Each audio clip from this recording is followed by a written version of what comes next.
Hoy vamos a empezar un nuevo libro. Vamos a iniciar el libro de Ruth. Estamos estudiando, espero que se acuerden, los domingos, el libro de Jueces. Y digo, o sea, todos, bueno, espero que recordemos o que sepamos que la Biblia no fue escrita necesariamente en el orden en el que la tenemos nosotros en nuestra Biblia. Tiene un orden cronológico, y dentro de ese orden cronológico, Ruth se escribe al mismo tiempo, o los eventos que describe el libro de Ruth suceden al mismo tiempo que el libro de Jueces. De hecho, cuando inicia el libro de Ruth nos identifica que Ruth sucede dentro del periodo de los jueces. Entonces, tengo esa intención que conforme ahorita vayamos avanzando en el Nuevo Testamento, empecemos a ver como paralelamente los libros que sucedieron al mismo tiempo, para que podamos tener un contexto y pueda tener mucho aprovechamiento. Bueno, entonces empezamos el libro de Ruth. El libro de Ruth describe la vida de esta mujer moabita, y también en lo espiritual presenta una imagen de lo que es nuestra redención. Antes de iniciar, me gustaría que pudiéramos recordar 3 aspectos de la ley que nos van a ser relevantes para entender lo que sucede en Ruth. El primero, que lo pueden leer con calma después, está en Levítico capítulo 25, del versículo 47 en adelante. Nosotros vemos descrito las leyes de la redención. ¿Qué es lo que sucedía? Que cuando una persona dentro del pueblo de Israel se volvía pobre, lo que él podía o ella podían hacer era empeñar su trabajo o convertirse voluntariamente en esclavos, y a cambio de eso obtenían una cantidad de dinero y un sueldo. O podían empeñar alguno de sus terrenos, pero este empeñar no era como para siempre, no era una venta, porque una propiedad, un terreno, un pedazo de tierra siempre debía de conservarse dentro de la posesión de cierta tribu. Entonces por eso no se podía vender, tenía que conservarse dentro de la tribu. Entonces podían pasar hasta 50 años, y después de 50 años se celebraba una fiesta llamada la fiesta del jubileo. Y durante esa fiesta se tenían que devolver aquellas cosas que hubieran sido empeñadas. Pero antes de que eso sucediera, en el caso de las personas, había o se podía hacer que el pariente más cercano a los deudores él podía ser lo que la Biblia describió la palabra en hebreo goel, que era el redentor, o era como el héroe de la familia que podía pagar el precio y rescatar lo que se había perdido, ¿sale? Eso por una parte. Otra de las cosas que me gustaría recordarles está tanto en el libro de Nehemías como lo encontramos también en el libro de Deuteronomio, que es esta ley acerca de los moabitas. Por lo que habían hecho los moabitas, no sé si recuerdan este evento cuando va el pueblo de Israel saliendo de Egipto, y toda esta descripción de Balaam y Barak, y cuando están intentando maldecir al pueblo y que cada maldición se convierte en bendición. Bueno, fueron los moabitas los que contrataron. Entonces, a causa de esto, en Nehemías se describe que por esto que hicieron los moabitas y por no haberles provisto de agua y un paso seguro al pueblo de Israel, entonces estaba determinado que ellos no podían formar parte, más bien acceder a la congregación de Israel, ni hasta la 10ª generación, ¿sale? Eso por otra parte, otra de las cosas. Y esto, déjeme, ¿dónde lo tengo aquí? Porque eso no anoté el versículo, se lo digo. Levítico, igual 18, si lo quieren leer con calma. Estaba esta ley en la que cuando una persona, un hombre, moría y estaba casado, su hermano tenía la obligación de casarse con su esposa, y el primer hijo que tuvieran iba a ser contado como hijo de su hermano que había fallecido, para que no se perdiera la descendencia o no se borrara el nombre de este hermano de Israel. Y cuando nosotros estuvimos en el libro de Génesis, me parece que es en el capítulo 46, nosotros vimos este asunto con los hijos de Judá, ¿no? Entonces, esta parte era una parte importante de la ley, son aspectos que debemos nosotros de recordar, ¿sale? Ok, vamos a comenzar el libro de Ruth y los animo a que lean estas porciones para poder tener una comprensión, un aprovechamiento mayor, ¿sale? Capítulo 1. Aconteció en los días que gobernaban los jueces, que hubo hambre en la tierra, y un varón de Belén de Judá fue a morar en los campos de Moab, él y su mujer y 2 hijos suyos. ¿Alguien podría volver a leer este versículo? Ok. También aquí recordaremos que cuando vemos descrito lo que Dios les pide al pueblo cuando entren a la tierra prometida, les dice que si ellos obedecen y ellos no se apartan de Dios, Dios iba a mandar a tiempo la lluvia temprana y la lluvia tardía. ¿Se acuerdan o les suena alguno? Bueno, ¿qué es lo que sucede? Nosotros estamos en el tiempo de los jueces, aquí versículo 1 nos los describe, y lo que sucede es que hubo hambre. Entonces, nos puede dar idea que estábamos en este proceso, en este momento, donde estaban en esa espiral que se habían vuelto nuevamente al pecado. Entonces, estamos viviendo, o bueno, más bien, estamos viviendo.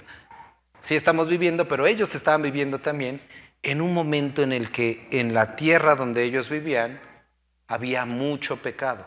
Y era tal el pecado que Dios había enviado o había dejado que no lloviera y por lo tanto hubiera hambre. En lo que hemos estado viendo en Jueces, así como había hombres perversos, vamos a ver el ejemplo de hombres, mujeres que buscaban a Dios.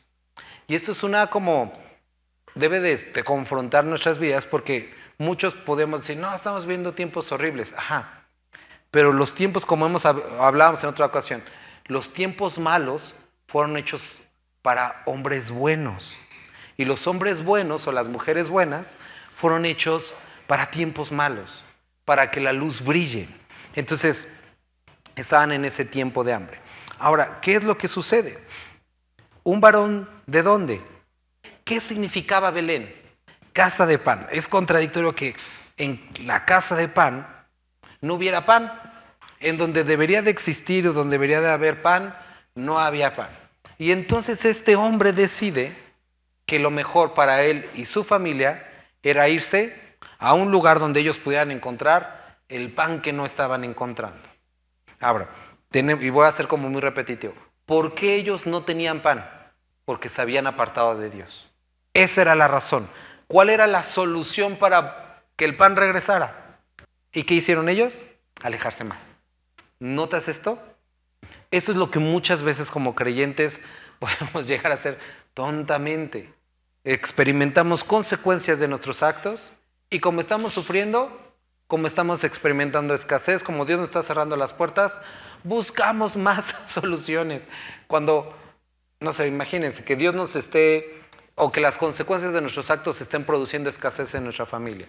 ¿Y qué hacemos? Nos buscamos un 3er o 4 trabajo en donde ya ni siquiera podemos leer. Y eso no solamente empeora el asunto, sino que no es la solución. La solución es vuélvanse a Jehová, ¿no? Ese era el caso de ellos. Ahora, es algo que también podemos llegar a experimentar cuando vemos esto desde una perspectiva espiritual. Judá, Belén de Judá, porque hay 2 Belénes en la Biblia, pero este era el de Judá, donde nació Jesús, que significa casa de pan. Este lugar es la representación de donde Dios nos da este alimento espiritual, ¿no? Que puede ser nuestros tiempos de comunión, nuestros estudios bíblicos, etc. Pero no sé si has llegado a pasar momentos en los que lees, pero no sientes la presencia de Dios. Te acercas a un estudio, pero no sientes la presencia de Dios. Y esto es de alguna forma lo que ellos están experimentando, si lo pusiéramos de esta forma.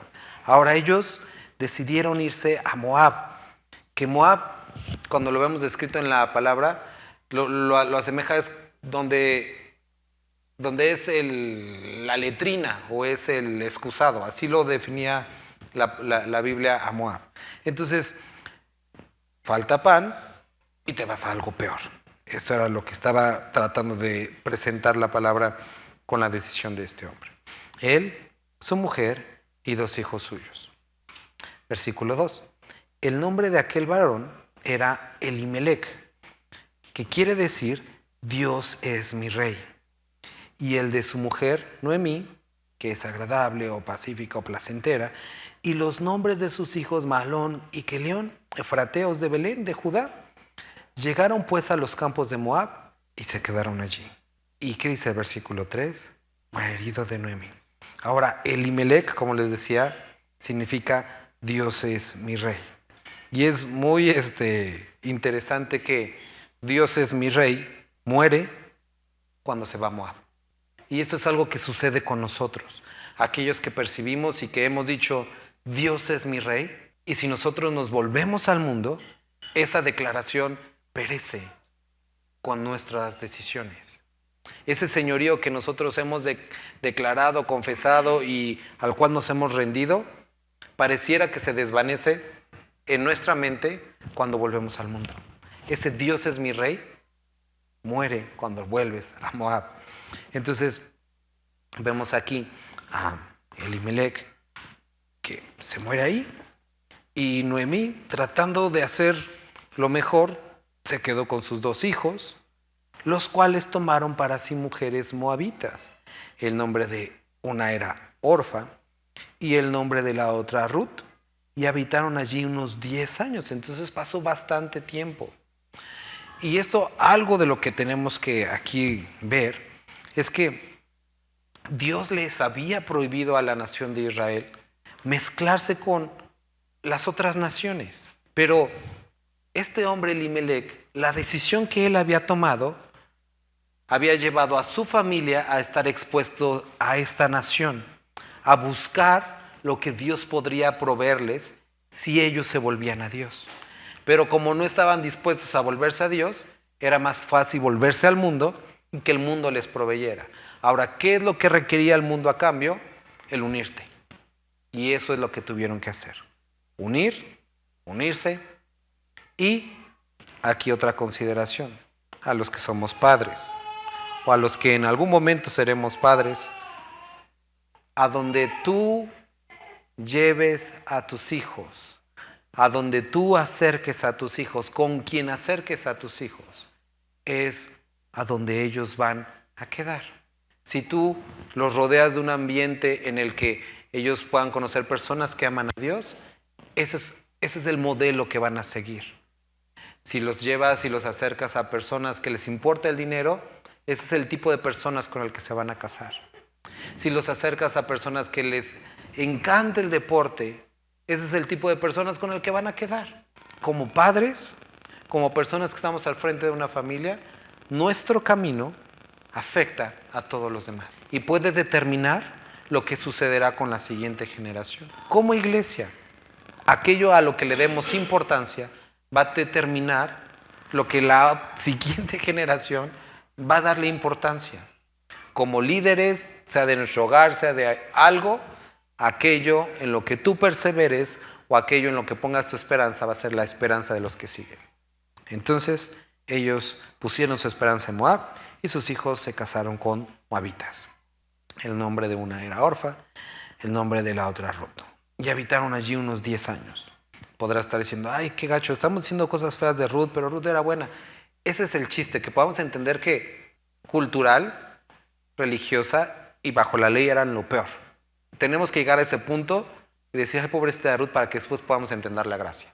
Ruth no era la mejor opción, Orfa no era la mejor opción, los moabitas eran la peor decisión. ¿Sale? Y habitaron allí unos 10 años, o sea, no fue poco.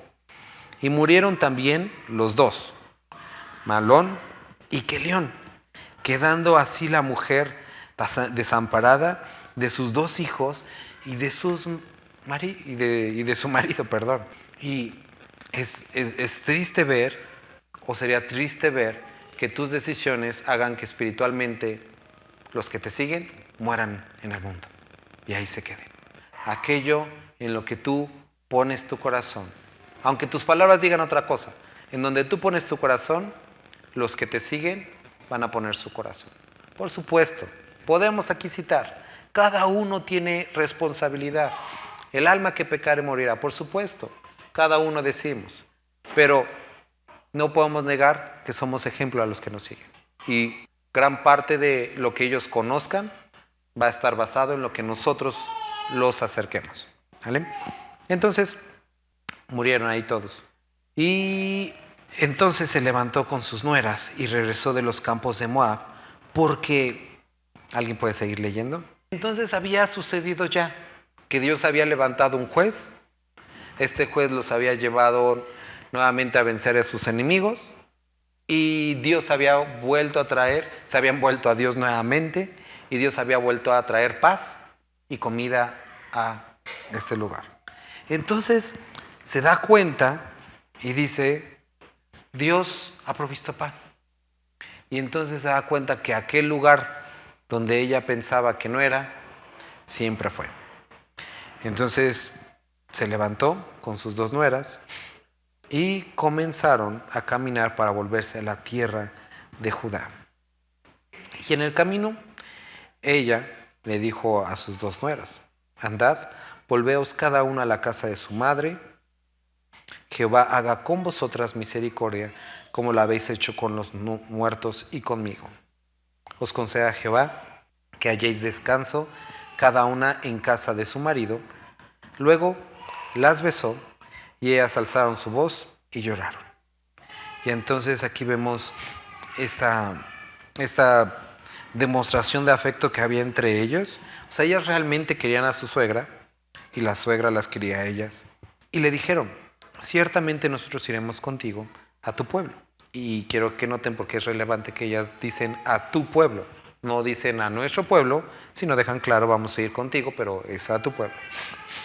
Y Noemí respondió, volveos, hijas mías, ¿para qué habéis de ir conmigo? ¿Tengo yo más hijos en el vientre que puedan ser vuestros maridos? Volveos, hijas mías, e idos, porque yo ya soy vieja para tener marido. Y aunque diese esperanza tengo, ¿qué esperanza tengo? Y esta noche tuviese con marido y aún diese a luz hijos. ¿Habéis de vosotras de esperar hasta que fuesen grandes? Y aquí describe esta costumbre, esta parte de la ley en la que ellas tenían que esperar al hijo que seguía para casarse con ellos. Y les dice, miren, ya estoy vieja, y aunque tuviera hijos en este momento, tendrían que pasar algunos años para que crecieran, entonces no creo que las puedan esperar, ¿sale? Es lo que les dice. No, hijas mías. ¿Alguien puede seguir leyendo? Versículo 3, ¿alguien lo puede leer completo? Y versículo 14, y ellas alzaron otra vez su voz y lloraron. Y Orfa besó a su suegra, mas Ruth se quedó con ella. Ahora aquí una anotación. La mano de Jehová ha salido contra mí. Esto era verdad. Esto no era verdad. La mano de Dios no se había ido, no estaba en contra de ella. Ella se había alejado de Dios. Y por supuesto, en el camino de alejarse de Dios, lo único que iba a encontrar era muerte. Y esto es algo que tú y yo tenemos que pensar cuando hablamos de consecuencias, como lo hemos estado hablando en el libro de Jueces. Las cosas que vienen a nuestra vida no es la paga por nuestros errores, no es la paga de nuestros pecados, porque si así fuera, estaríamos muertos. Y si así fuera, ni aún la muerte cubriría lo que debemos. Tendríamos que volver a resucitar, volver a morir, volver a resucitar y volver a morir. Ese es el chiste del infierno, que nunca mueres y constantemente estás pagando, porque nunca puedes dejar de pagar lo que debes. Ese es el asunto del infierno. Un pago constante, eterno, que nunca puede cubrir el costo del pecado. Entonces, no, Noemí, te estás equivocando. La mano de Jehová no había salido contra ti, eran las consecuencias del camino que habían elegido. Ahora, ellas, aquí podemos ver, y desde aquí quiero que notemos lo siguiente. Ambas lloraron, amaban a Noemí, pero Orfa la besó en señal de despedida. Ahora, no sé si recuerdas qué es lo que significa adoración. ¿Te acuerdas? Proscuneo, un beso. Y podemos ver aquí la descripción de aquellos que aman, la descripción de aquellos que tienen lealtad o cierta lealtad, pero llega el momento en el que deciden irse. Y eso aquí nosotros tenemos que ver esta diferencia. Aquellos que han sido confrontados con su camino, confrontados con su vida, con el desenlace, toman la decisión de, me gustan las cosas de Dios, pero me voy o me quedo. Y esto es exactamente lo que hizo Ruth, y este es el parteaguas de la historia. Y ella, después de que, aquí lo dice, una la besó, pero Ruth se quedó con ella. Y no importa cuánto puedas cantar y decir que te gustan las cosas de Dios, si no te quedas con Dios. Y entonces Noemí le dijo, he aquí tu cuñada se ha vuelto a su pueblo y a sus dioses, vuélvete tú tras ella. Respondió Ruth, no me ruegues que te deje ni me aparte de ti, porque a donde quiera que tú fueres iré yo, y donde quiera que vivieres viviré, tu pueblo será mi pueblo y tu Dios mi Dios. Y entonces podemos ver aquí la imagen de alguien que está renunciando a su vida pasada sin ninguna promesa de bien, y quiero que noten eso, no había ninguna promesa de bien para Noemí, para Ruth, pero ella había encontrado que eso es lo que ella quería. Y entonces dice, tu Dios será mi Dios, tu tierra será mi tierra, tu pueblo será mi pueblo. Ok. Toma una decisión. Y donde tú murieres, moriré yo, y allí seré sepultada. Así me haga Jehová, y aún me añada, que solo la muerte hará separación entre nosotras dos. Y viendo Noemí que estaba tan resuelta a ir con ella, no dijo más. Anduvieron pues ellas dos hasta que llegaron a Belén. Y aconteció que habiendo entrado a Belén, toda la ciudad se conmovió por causa de ellas. Y decían, ¿no es Noemí placentera? Y ella les respondió, no me llames Noemí, sino llamadme Mara, que es amargura, porque en grande amargura me ha puesto el Todopoderoso. Lo cual nuevamente no era cierto. Sí, estaba viendo amargura, pero no era el Todopoderoso. Eran sus decisiones. 21. Yo me fui llena, pero Jehová me ha vuelto con las manos vacías. ¿Por qué me llamaréis Noemí? Ya que Jehová ha dado testimonio contra mí y el Todopoderoso me ha afligido. Entonces, inicialmente ya había dicho, aquí no hay nada, me voy a donde sí hay. Y 10 años después se da cuenta que venía con las manos llenas y que ahora regresa con las manos vacías. Era un momento en el que sus hijos no les eran suficientes, su marido no era suficiente, ellos detestaban la tierra de Judá porque decían, aquí no hay que comer. Y el tiempo le demuestra que tenía las manos llenas y no se había dado cuenta. Y esto es lo que sucede cuando el creyente pone sus ojos en este mundo y pone sus ojos en el pecado. El mundo nos hace creer que en él vamos a encontrar satisfacción, que si nosotros probamos un poco de esto, vamos a sentir llenarse ese vacío. Pero una vez que nosotros nos volvemos al mundo, nos damos cuenta que teníamos todo y que lo hemos dejado atrás. Y tenemos ahora que regresar con las manos vacías. Entonces, así volvió Noemí, y Ruth la moabita, su nuera, con ella. Volvió de los campos de Moab y llegaron a Belén al comienzo de la siega de la cebada. Ahora, ¿quiénes han vivido en un pueblito? ¿Casi alguno? Eso de vivir en un pueblito es bien curioso. Apenas me pasó que no pasamos mucho tiempo ni convivimos con mucha gente del pueblito donde vivimos. Tratamos de vivir en la cordialidad, pero no convivimos con nadie, no vamos a comer a la casa de nadie ni nada así, ¿no? Y estaba comprando en el mercadito y me dice la señora del mercadito, ¿y su camioneta? Y dije, caray, ¿cómo sabe que no tengo camioneta? Y le digo, no, ya no la tengo. Dice, sí, ¿verdad? Sí, con razón lo hemos visto en un carrito rojo también. Yo, qué fijados el carrito de mi suegra, ¿no? Que luego nos los llegaba a prestar. Y dije, sí es cierto eso de pueblo chico, infierno grande. La gente está viendo, ¿no? ¿Qué tienes, qué no tienes? Y yo según, que soy como un cero a la izquierda del pueblo, que nadie sabe de mi vida porque llegamos, nos metemos en la casa y no salimos. Pero la gente se da cuenta. Ahora, imagínate que llega Noemí con la moabita. Todos conocían quién era la moabita.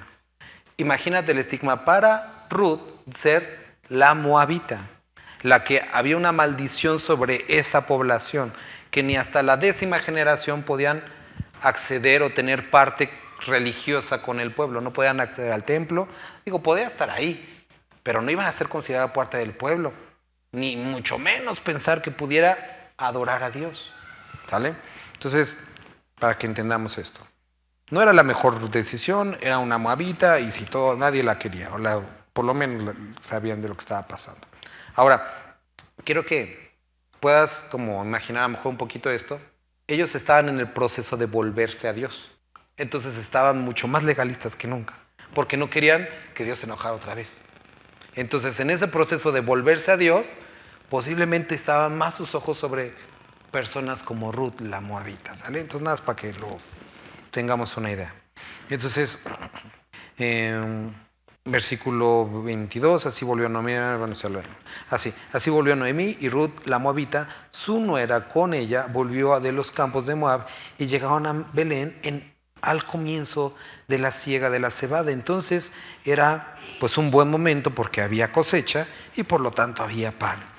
Tenía Noemí un pariente de su marido, hombre rico de la familia de Elimelec, el cual se llamaba Boz. Y Ruth, la moabita, dijo a Noemí: te ruego que me dejes ir al campo y recogeré espigas en pos de aquel a cuyos ojos halle gracia. Y ella le respondió: ve, hija mía. Entonces aquí vemos otra parte de la ley que tenemos que recordar, Levítico capítulo 19, del versículo 19 del 9 al 18. Si lo puedes anotar y leerlo después. Ahí describe las leyes acerca de los pobres. ¿Qué es lo que sucedía? Que cuando alguien tenía un campo y estaba cosechando, tenían por ley no cosecharlo hasta el fondo, sino dejar algunas cosas para los pobres.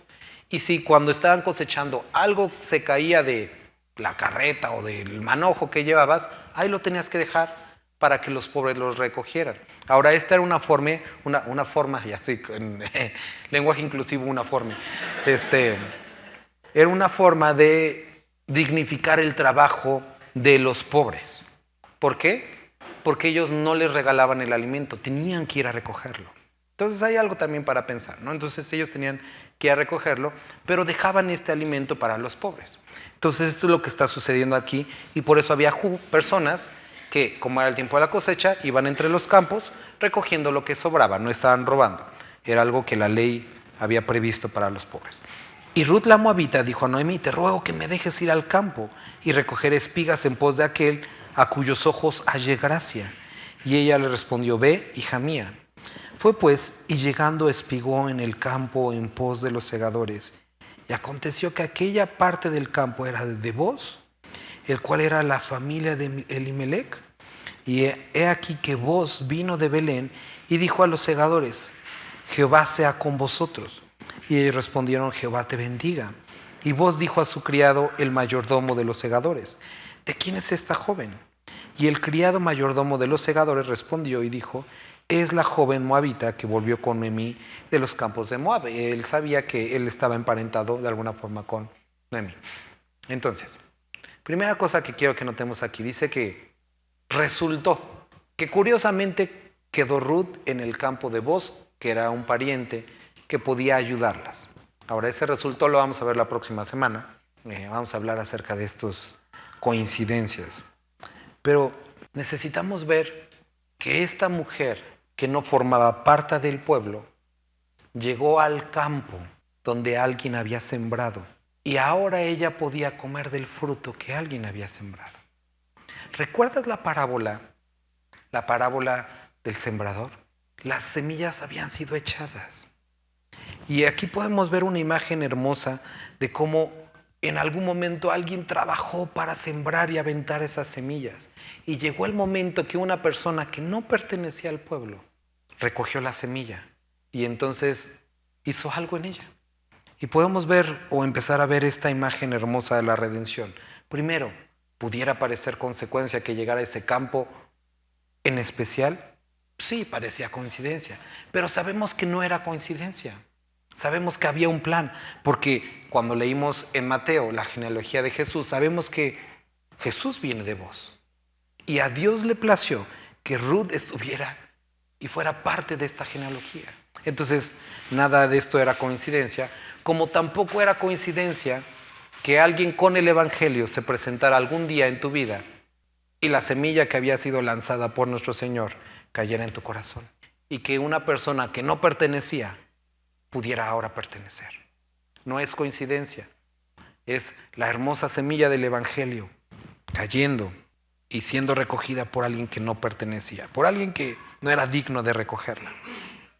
Y entonces vemos la imagen de este Redentor de Booz y su mayordomo como una imagen del Espíritu Santo, y este mayordomo presentándose a Booz y diciéndole: ella es la moabita que ha venido con Noemí, parte de tu familia.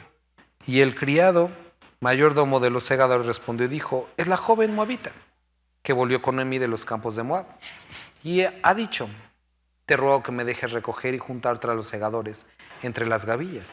Entró pues, y está desde por la mañana hasta ahora, sin descansar ni aún un momento.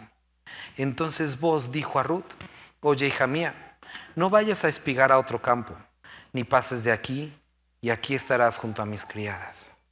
Y podemos ver la imagen de esta mujer incansable, deseando recoger un poco más, ¿no?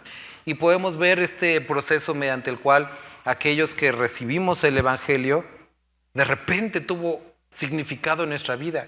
Y esa hambre que teníamos, esa necesidad profunda, por fin encontró un punto donde podía ser satisfecha. Y entonces Booz le dice: no vayas a buscar otro campo, es aquí donde debes de estar. Y es en ese momento que encontramos y escuchamos la voz de nuestro Señor que nos dice: has llegado a donde tú necesitabas llegar. Este es el pan que necesitabas comer. Mira, quédate entre mis criadas, mira bien el campo, que sieguen y síguelas, porque yo he mandado a los criados que no te molesten. Y cuando tengas sed, ve a las vasijas y bebe del agua que sacan los criados. Y espero que te estén sonando las alertas y que aquí te recuerde: el que tenga sed, venga. Y vemos esta imagen hermosa de Booz acercando a una persona que no era, dejándole: recoge de esta semilla, y si tienes sed, bebe. Y si tienes más sed, bebe. Ahí va a estar el agua. Y podemos recordar esto que le decía a la samaritana: y si beben de esta agua, no tendrás sed jamás. Y le está diciendo: aquí está disponible constantemente para ti. Y les he dicho que no te molesten, que te dejen. Es decir, y a mí me recordaba, ¿no? Toda posición o todo asunto legal que te impedía acercarte a nosotros, yo he mandado que no te molesten. A mí me recordaba cuando dice la palabra: eliminando todo el acta de decretos que estaba en nuestra contra y permitiéndonos o dándonos la capacidad de ser acercados a Él. Ahora, después encontramos algo mucho más grande. Ella entonces, bajando su rostro, se inclinó a la tierra y dijo: ¿por qué he hallado gracia en tus ojos? Para que me reconozcas siendo yo extranjera. ¿Cómo es? ¿Por qué he hallado gracia delante de tus ojos? Y un asunto con el que muchos de los creyentes batallamos es la condenación. Cuando realmente entendemos el amor y la gracia de Dios, bueno, para mí casi yo diría es imposible que alguno que ha entendido realmente la gracia no pase por ese proceso de sentirse falto delante de Dios. Aquellos que se sienten dignos delante de Dios no han entendido. Pero cuando realmente has entendido su misericordia y gracia, delante de su presencia te sientes nada. Y entonces esta pregunta pasa por nuestro corazón: ¿quién soy yo para que me hayas amado? Y tenemos que volver nuevamente a 1 de Juan capítulo 4, cuando nos dice: en esto conocimos el amor, que Dios mandó a su Hijo cuando éramos pecadores. En esto consiste el amor, no que nosotros lo hayamos amado, sino que Él nos amó primero. Y su gran y amplio amor nos llena. Y ahí tenemos también que regresar al capítulo 3, cuando dice: mirad cuán grande amor nos ha dado al Padre, que podamos ser llamados o hechos hijos de Dios. Y aquí Ruth está diciendo: ¿por qué? ¿Por qué he hallado gracia en tus ojos? Respondiendo Booz le dijo: he sabido todo lo que has hecho con tu suegra después de la muerte de tu marido, y que dejando a tu padre y a tu madre y la tierra donde naciste, has venido a un pueblo que no conociste antes. Jehová recompense tu obra. Y aquí Por supuesto que no está describiendo algo basado en obras, sino algo basado en renuncias y una declaración de tu Dios será mi Dios. Dejo mi vida atrás y tu Dios será mi Dios, ¿no? Y es básicamente cuando nosotros llegamos al Nuevo Testamento lo que hacemos cuando decimos, tú eres mi Señor. Yo pongo mi esperanza, mi fe en ti. Yo confieso que tú eres mi Señor, que moriste, que resucitaste. Perdona mis pecados, dejo mi vida atrás y ahora anhelo todo contigo. Y aquí le dice vos, sé lo que hiciste. Sé que renunciaste a la vida que tenías atrás. Sé que ahora has venido y que has hecho de Jehová tu Dios. Y le dice que el Señor, que Jehová recompense tu obra. Que Dios tenga en cuenta esa confesión y tu remuneración sea cumplida de parte de Jehová de Israel, bajo cuyas alas has venido a refugiarte. Es una frase hermosa de una mujer, de una persona que no pertenecía, pero ahora, por haber dejado su vida atrás y por la gracia inmerecida mostrada, ahora puede refugiarse bajo las alas del Dios de Israel. Y ella dijo, Señor mío, halle yo gracia de delante de tus ojos, porque me has consolado y porque has hablado al corazón de tu sierva, aunque no soy ni como una de tus criadas. Y vos le dijo, a la hora de comer, ven aquí y come del pan y moja tu bocado en el vinagre o en el vino, que a lo mejor algunos de ustedes tienen escrito así, que la palabra es la misma. Ven aquí y come del pan y moja tu bocado en el vinagre. Y no sé si ustedes, pero luego recordamos esto, la comunión. Cuando Jesús le dice a sus discípulos, vengan, este es mi cuerpo que por vosotros es partido. Esta es mi sangre, es el nuevo pacto en mi sangre, que es derramada por cada uno de ustedes. Y vemos nuevamente esta imagen hermosa de vos, sin ninguna necesidad, y realmente una razón aquí extendiendo esta misericordia sobre ella. Y ella se sentó junto a los segadores y le dio del potaje y comió hasta que se sació y le sobró. Luego se levantó para espigar y vos mandó a sus criados diciendo que recoja también espigas entre las gavillas y no la avergoncéis. Y dejaréis caer para ella algo de los manojos y lo dejaréis para que lo recoja y no lo reprendáis. Y podemos aquí también recordar lo que hace Dios con nosotros, ¿no? Que cuando nosotros venimos a su presencia, cuando nos acercamos a su palabra, Él nos da más. Y podemos recordar eso cuando la Escritura dice que las cosas que Él preparó de antemano para nosotros, o cosas que ojo no vio ni oído escuchó, son las que Dios ha preparado para los que le aman. Y Dios da más abundantemente a los que le buscan. Y esta mujer se alimentó, comió, se sació, pero quiso más y empezó a recoger y entonces le fue dado más. Ahora, aquí posiblemente algunos de los demás que recogían podían haber dicho, eso no es justo, ¿por qué a nosotros no nos dan?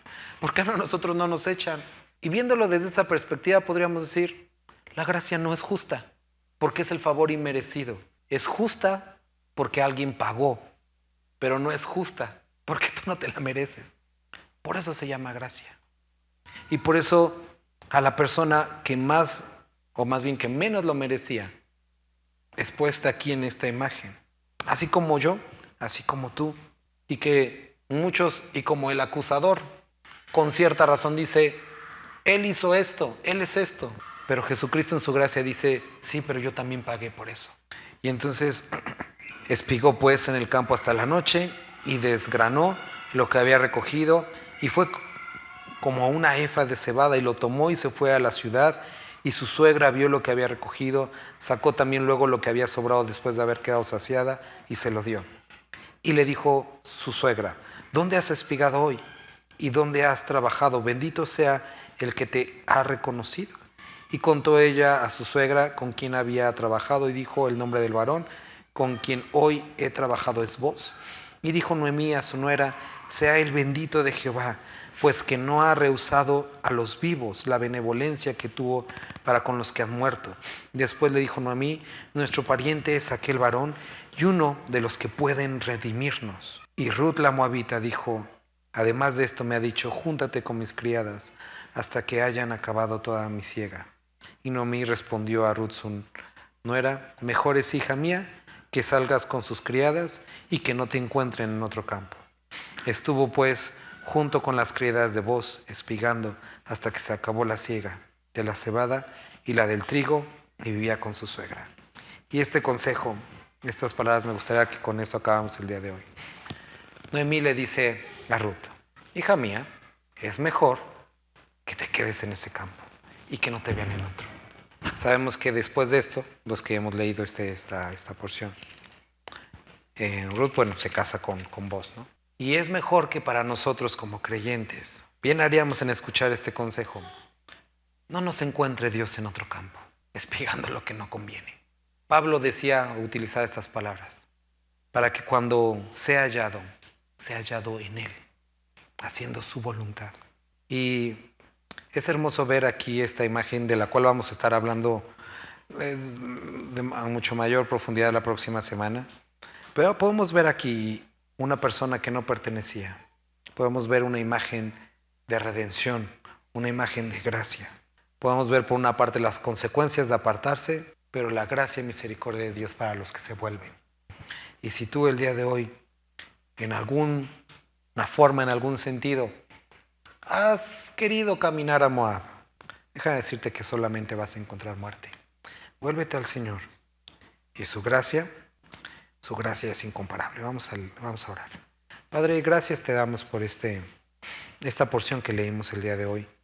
Y rogamos que puedas traer convicción a nuestra vida de esto que hemos leído y que en las siguientes semanas esta prueba indudable de tu amor, misericordia y gracia pueda alentar nuestros corazones y, como decía Ruth, que consueles nuestra alma y que animes nuestro caminar. Te alabamos y bendecimos. Amén.